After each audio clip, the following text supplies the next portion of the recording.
คอยทีบมันเท่านึงยิงบ่ยิงตัวเตี้ยใช่ไหมนะแต่ว่ามันนี้ในห้องมุ้งโอ้ลูกกับบ่ได้มันเจ็บมัดเจ็บมาเลยนี่มันเป็นก้อนมันย่างไปย่างมาเป็นก้อนไหลไปไหลมาบ่โอ้ยเจ็บบ่เจ็บดิมันอยู่ในทรายแน่โอ้ไปจนยักนะเกือบว่ามันรอดเลยนะคืนนั้นมันแล้วมันไปนี่เด้นี่ห้องคนเด้เจ้าไปเฮ็ดหยังมาเจ้ามันคือมาหาเจ้าโมโหแล้วบริเฮ็ดยังบริผิดยังมันเพิ่นเพิ่นมาไปเหยียบไปข้ามเพิ่นมาจักบ่จะบิดเฮาเจ็บท้องบ่เฮ็ดแต่นอนซื่อๆนี่นอนแบบนี้เด้นอนพักผ่อนแบบให้มันเศร้าไว้ยากนะบัดสิเป็นร่างกายเฮามันอ่อนเพลียเลยเด้เนี่ยบัด1 โมงมาซ้ำแล้วเนาะของนี่บัด1 โมงเลย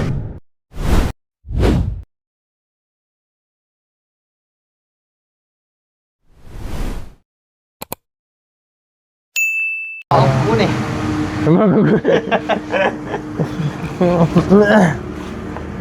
โอ้เตียงอันนี้ยิ่งดีเนาะมันไม่ตากแดดตากฝน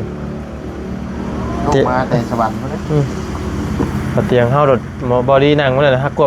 เยือนนะอันนี้ละชื่อว่าแต่สวรรค์คือกันเนาะมันตากฝนเนาะสวรรค์กับวิวเนาะตากฝนยังไหวเลย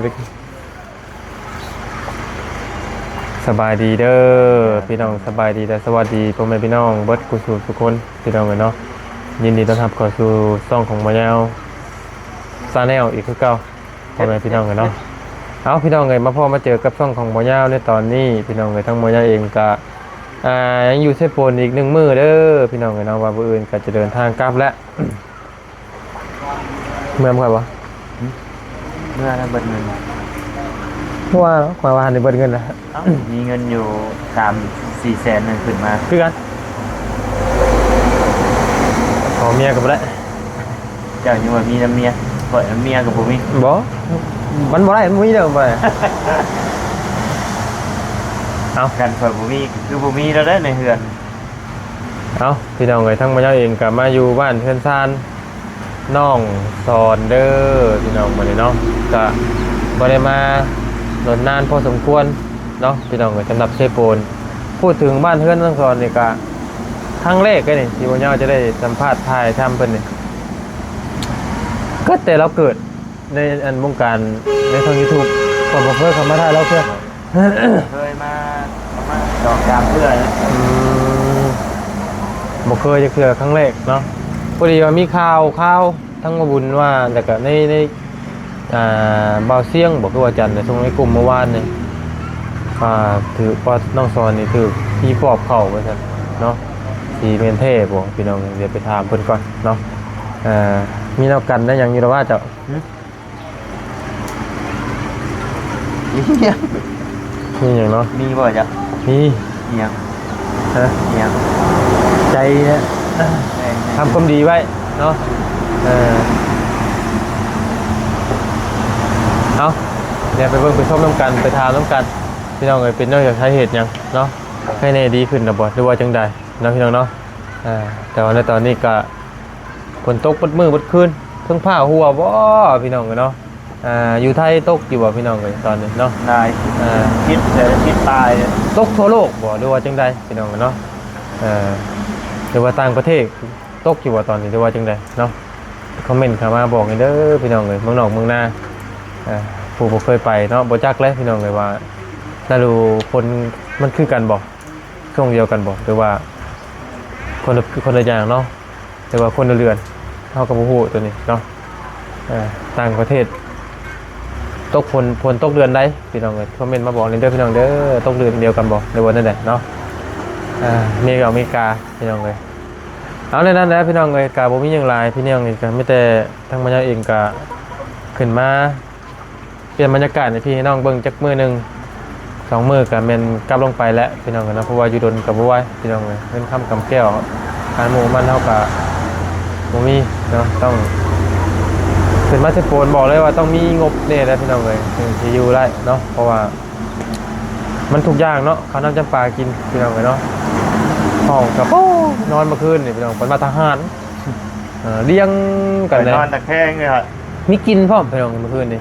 จักที่ไม่ของไผ บ่มันฝนมันตกเลย มันอัพเนาะ เสียผ้ามันก็อัพ มาบวกกับอยู่ร่วมกันหลายคน แม่ มาบวกกับผู้ชายเนี่ยนะมันอยู่หมอนี่เน้นคอนเมนต์กันแล้วหัวคอนเซ็ปต์กูอาบน้ำเมาคืนเหรอป้าสิป้าไปทางมันก่อน เดี๋ยวเข้าไปวิจารณ์ก่อน อืม ยาแก้กินข้าว หมูกำลังมาทางเผาเนาะสบายดีน้องเด้อสบายดีเป็นนะเด้อ หรือว่าใช้แม่บันเนาะใช้แม่เนาะเจ็บตาบ่ได้มีกันเลย ของเส้นไหวเพิ่นได้เนาะ เอา เป่า เวลานี้เวลาเขาสิเอาออกเนาะ ออก เอาเปล่าแล้วออกแม่นบ่ เนี่ย ทำประเภท ไป เปล่าเนาะ ไปห้องหมอเลยที่เก้าหมอเราเป็นไข้ที่เก้าเลยแรกไปในห้องนอนอยู่ใน เพิ่นว่าจังไดเป็นหยังบัดสรุปแล้ว ไปห้องหมอเพิ่นก็ว่าเจ็บท้อง นั่นติดข้อ คำว่า เอาไปให้โตเลย เจ้าเห็นว่าเป็นโตเขาเมา โดนหมอนไปอยู่นี่เลยก็เปิดไป มันยังเป็นโตนะว่าข่อยมาบ่ทันว่าให้ฟังนะ พี่ป๊อก พี่บอกขอแล้วบอก มันจะกลุ่มคอยทีบมันเพื่อนึง ยิงบ่ ยิงตัวเตี้ยใช่ไหมนะ แต่ว่าในบ้านยิงบ่ สบายดีเด้อ ทีบมันแล้วมันแบบเขาทีบแล้วเขาก็ห้องมูเลย เขาสู่บ่ได้เนาะ โดยสู้บ่ได้แล้วเขาก็มีแหงนะบ่มีแหงสิสู้มันเนี่ยเลยทีบมันหนี้เลยห้องมูโอ้ลูกก็บ่ได้มันเจ็บหมดนี่เจ็บมาเลยนี่มันเป็นก้อนมันย่างไปย่างมา เป็นก้อนไรเป็นไรมาบอก โอ้ยเจ็บบ่เจ็บดิมันอยู่ในไส้แน่โอ้ไปจนอยากอันนั้นเกือบว่าบ่รอดเลยนะคืนนั้นมันแล้วมันไปอันนี้เด้นี่ห้องคนเด้ เจ้าไปเฮ็ดหยังมาเจ้ามันคือมาหาเจ้า บ่ฮู้แหละบ่ได้เฮ็ดหยังบ่ได้ผิดหยังมัน เพราะว่าเพิ่นมาไปเหยียบไปข้ามเพิ่นมาจัก บ่ไปบิดหันเฮาเจ็บท้องก่อนเฮ็ดแต่นอนซื่อๆนี่นอนแบบนี้เด้เฮ็ดนอนพักผ่อนแบบให้มันเศร้าไว้ ยากนะ บัด เพราะ บัด มอง 11 ไงร่างกายเขามันอ่อนเพลียเลยเด้เนี่ย บัด1 โมง มาซ้ำแล้วเนาะ ของนี่มั บั น ด1 โมงเด้ คนเฒ่าเด้เฒ่า1 โมงนั่นโอ้ ที่บอกที่บอก 1 โมงหั่น เห็นว่าเป็นโตแล้วมากลุ่มเลยก็ไงทางกายเขาเนี่ยมันอ่อนเพลียเนี่ยมันหยุดซ้ำเยอะบ่เห็นว่าเวลาคนเราเวลาที่ตายนะ คำบ้านเฮาก็มันมาซ้ำ ทีบมันเพื่อนึงเฮาก็ห้องหมู่คนในบ้านนี่ได้ยินแบบไปหาก่อนโอ้ยเราเป็นหยังเพราะว่าบ่ได้เป็นหยังเป็นมันซื่อๆฮะทีบก็คือกันแหละบ่มีแห้งนั่นแหละคอยนี่แต่มันก็ปิ้วคือกันเนาะ มันกับผิวกัน มันปิ้วแบบมันปิ้วมันต่ำมันประตูเฮือนนะ จะเป็นได้จักมื้อ 2 มื้อ 3 มื้อ สุดยอดเนาะโบกยก วานนี่แหละเกือบตายกลางคืนมันเฮ็ดจนว่าพืชหัวใจนี่สิแลนขับบ่ได้เพราะว่าโอ้ยตาย แต่ แล้ ว่าว จอมันเจ็บมันไม่ได้เจ็บที่บนเดียว โดย มันแลนเนาะ โดน มันแลนขึ้นมาจากท้องมา หัวก็เจ็บวานหัวยืนแบบนี้ชื่อกับบ่ได้สิล้มแล้วมีแต่นอนอยู่ซื่อ อันน้ำยังแทนนะ มันยามันยาให้ บาด เศร้ บ่ เจ็บท้อง ตัวท้องมันเจ็บกว่านี้ ฮะ เจ็บตัวท้องมันเจ็บกว่านี้ ยัง ตัว ยังบ่เศร้าอยู่ ตัวมันแห้ง คอยหากเท่าไรคืนหนึ่งหันหมดได้40-50 เทื่อคอยอ้วกตลอดเด้อ้วกแล้วก็เจ็บท้องจากที่เนี่ยอ้วกตลอด24 ชั่วโมงมันมาจนทอดแจ้งเลยจนมันมีแห้ง มันนี่นะเขาเพราะว่านั่นนี่ไปหาหมอว่ามันรักษาแบบเป่ามัน รักษาเขาให้กินยาหลายแนวนะ อยู่เฮือนพอบักกระเจืองมันเห็นมันให้กินว่านยันเคยทึกว่านเขาให้กิน แต่ก็บ่ได้เห็นมันบ่แม่นว่านเด้เห็นอยู่เฮือนพอบักกะวานเขาไปกลางคืนบ่ใช่เขาให้กินยายันเขาเป็นเจนั่นเห็นเป็นเจยันเขาเจ็บในกระตัวของยันเจมันก็บ่ได้ เขายอมแล้วบัดนเลยเขาต้มยาให้กินอีกยาดีเจ็บท้องเดี๋ยวยังบ่ดีอยู่ท้อง แต่ว่า หักหันดีแล้วยังได้เจ็บ แต่ ท้ ว่า อง หมอยังบ่ได้ไปหานะ ไปห้าเอามือ ไป แบบ นี่ แบบมันสีเช้าเด้แบบแล้วอายนี่มาเป่าเลยมันไข้เลยสิบ เรา สาม เรามาเป่าพอได้ยางได้มันไปชุด ให้เป่าเจ้าบ่ เนี่ย อืม ชุดชรานี้ แต่ว่าก่อนหน้าที่ว่า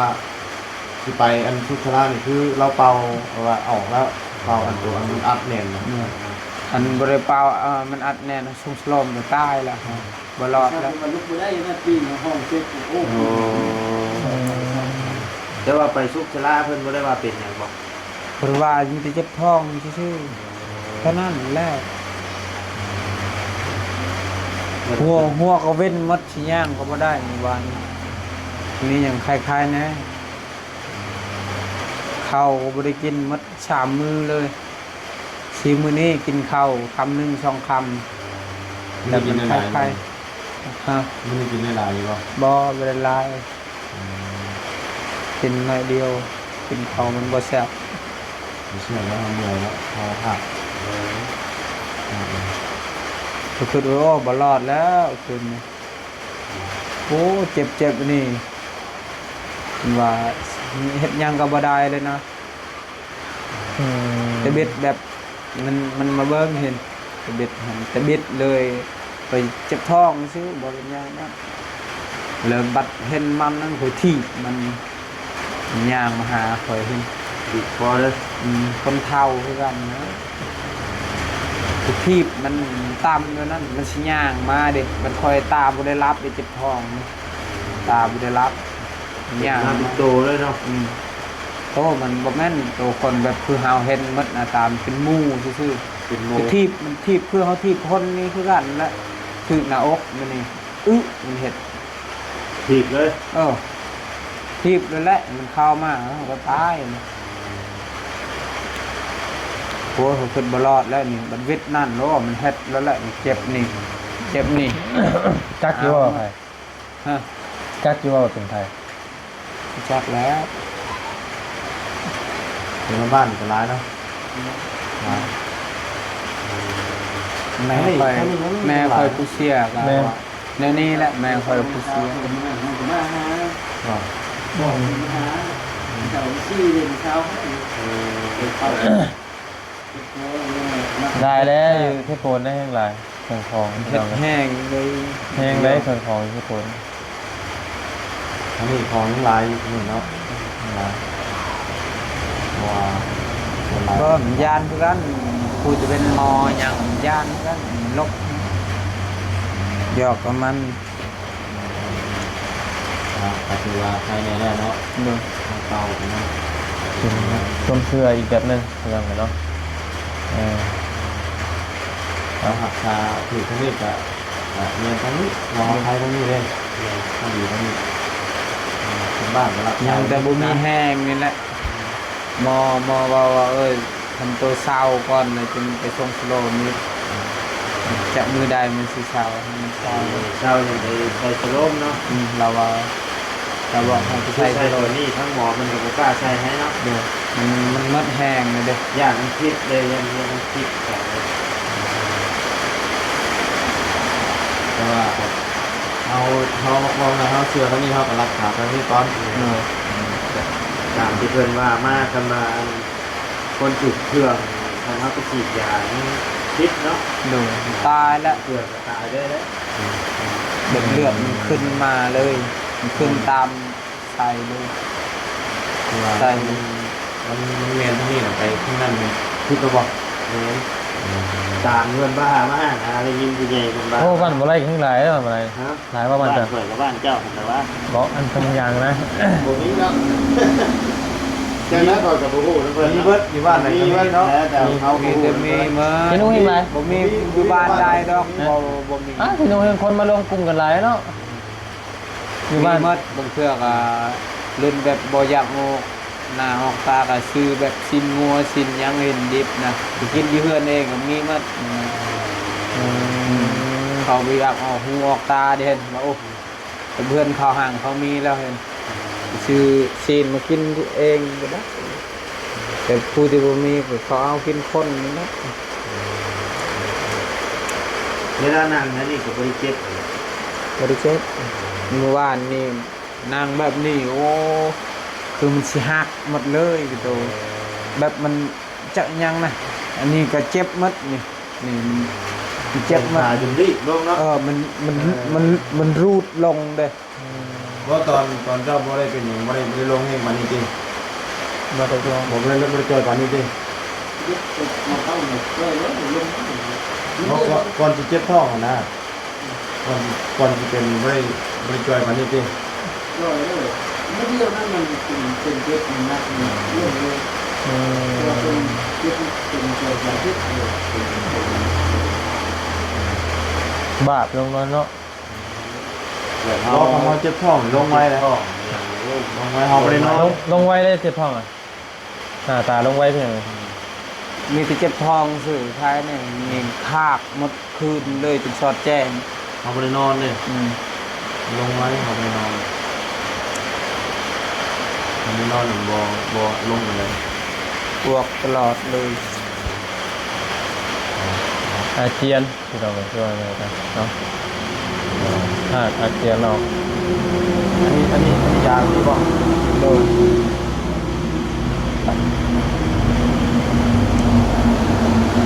เดี๋ยวอันชาเป่าเอากันเป่ามือนึงจะเชื่อกันเราเชื่อมือนี่หางเลยเชื่อนึงเลยเนาะ เจ้าก็มานอนเผาอยู่นี่เลยบ่ หมูลานบ่เป็นลานได้บ่หมู ง่ายเลยเนาะ เจ้าคนบ้านไหนจ้ะ มันง่ายเลยง่ายอยู่ในตรงนี้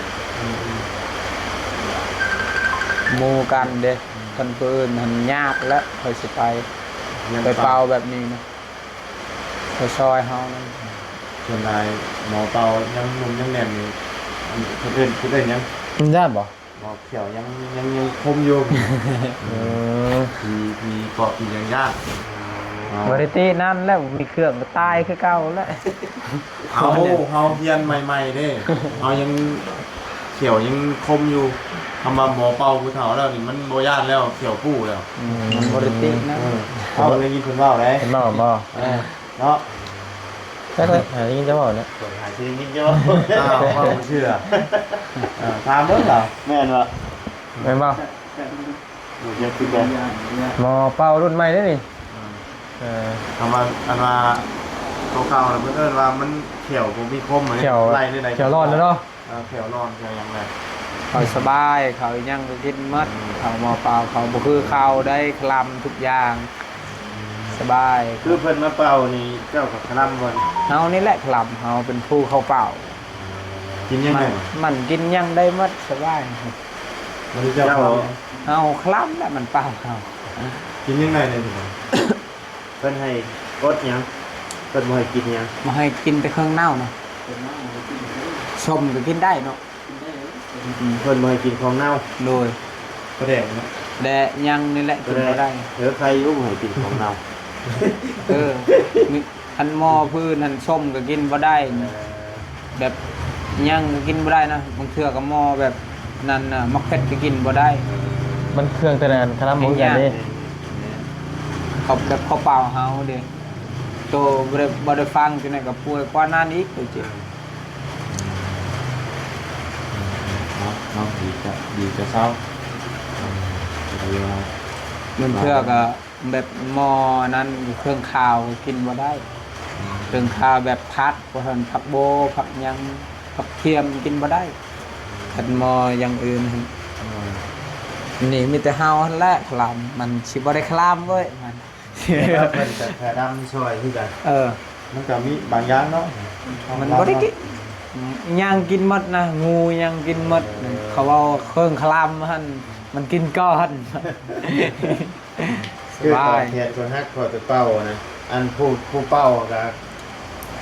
ทรำคือกันนะ นี่เป็นบางคนเห็น แบบหย่ำกระดูกอิหยังเพิ่นก็บ่ให้หย่ำนะ อืม หมอเพิ่นก็ได้ทรำน้ำอีก อืม จุดกันแล้วเพิ่นอยู่กับหมอเนาะแล้วแต่ผู้เรียนมาแบบไหน ต่างและบางเทื่อ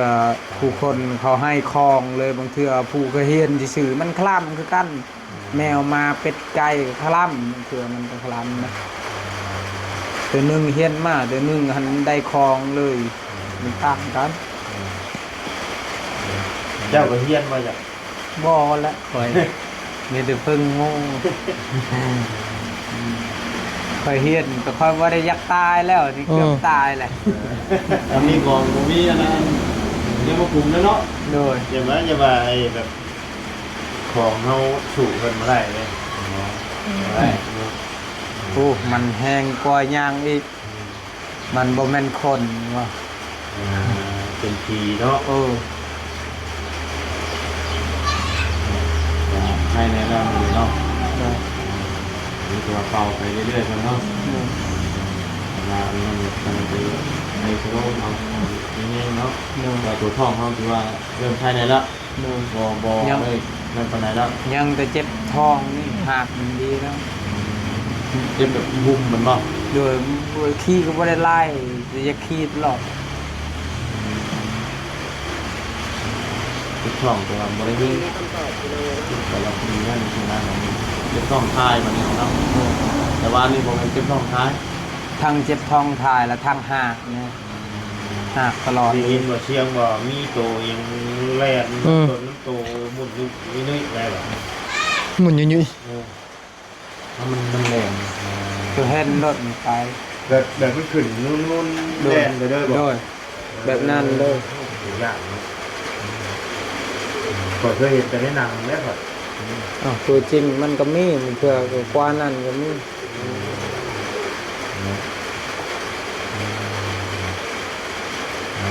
เนาะเช้าไว้เนาะ เลย แต่ว่านั่นจะไปหาหมออะไรกันเนาะแต่ว่านี่คือเราเอาทั้งนี้ก่อนเอาทั้งนี้ก่อนเนาะพอทั้งนี้จะเริ่มดีขึ้นเรื่อยๆเนาะจะเอากินตัวนี้คือพวกทำยาดีเจ็บท้องจะเข้าแล้ว เลย กินข้าวกินน้ำนี่ก็ได้เลยเปลี่ยนนายเลยหรือว่าแค่นี้แล้วเนาะ เลย ดูว่าที่หักขาทั้งเตาด้านเตาไปก่อนทำงานสีขาวนะสีเกาะมาคุมเลยที่เมื่อยตอนนี้กระแมนติดท้องกระแมนเนาะ เลย ไปทั้งหมอเป็นแต่สิบอกว่านั่นนึงทั้งนี้เป็นแต่สิบอกนั่นนึงติดท้องเป็นกระเพาะนั่นแหละมีกระเพาะอักเสบเรียนมาคนละอย่างเลยหมอมันก็มีหลายอย่างเนาะหมอผ่าตัดก็ต่างหากหมอเป้าก็ต่างหากหมอแก้ก็ต่างหากหมอล่ำก็ต่างหากก็หมออย่างเดียวหมอกินค่ะ หมอได้ขี่คุย ลำมันหักเลยหมอเป่ามันเจ้าบ่ได้หมอมาลำมันได้หมอเป่ามันหมอลำบ่ได้เปลี่ยนกันเจ้าเป็นหมอเป่าเจ้าต้องเป่าเจ้าเป็นหมอลำเจ้าต้องหมอลำ หมอแค้นหมอยาวโอ้เพิ่นมาเวลาเพิ่นยาวพ่นเพิ่นร้องแบบโอ้คนกิ้งลูกบ้าเลยเห็นเพิ่นมาไอยาวเขาไม่เข่าไม่เพื่อนอันนี้คือตัวเขาถอดออกมาแล้ววันนี้นะ โดยโดย นี่เป็นตัวที่เขา ประมาณนี้พี่น้องกันเนาะ ใบหนาบ่ แต่ว่าเศร้าไว้เด้อน้องเด้อ ใบหนา เศร้าไว้เนาะพี่น้องเลย นี่แหละโบเป็นยัง เบิ่งเงินไหนก่อนมีอยู่ เศร้าไว้ 3,000กีบพอได้ซื้อขนม แบบนี้ไอ้บริษัทนอนแล้วไม่มีแล้ว พอได้ แล้ว พอได้ขาเทียนเนาะขาเทียนเป่าเด้อ ขอบใจ โอ ละ เคโอเคว่าเป็นไงมาขอไม้คืนนะเศร้าไว้เด้อ โดย โอ้ อ่ะ โอ้ไปเศร้าไว้เด้อน้องเด้อออกไปเรียกต่อก่อนพี่น้องกันเนาะ ย้อนไปแล้วนึงพี่น้องเอ้ยพอดีน้องซอนนี่ก็คือเป็นน้องของน้องหัวน้องออนพี่น้องนะหลายผู้หลายคนที่พ่อฮู้อยู่ทว่าติดตามเบิ่งในคลิปเก่าๆเนาะแต่นำบ่ทันอยู่ดีมีแฮงพี่น้องเอ้ยเนาะโดย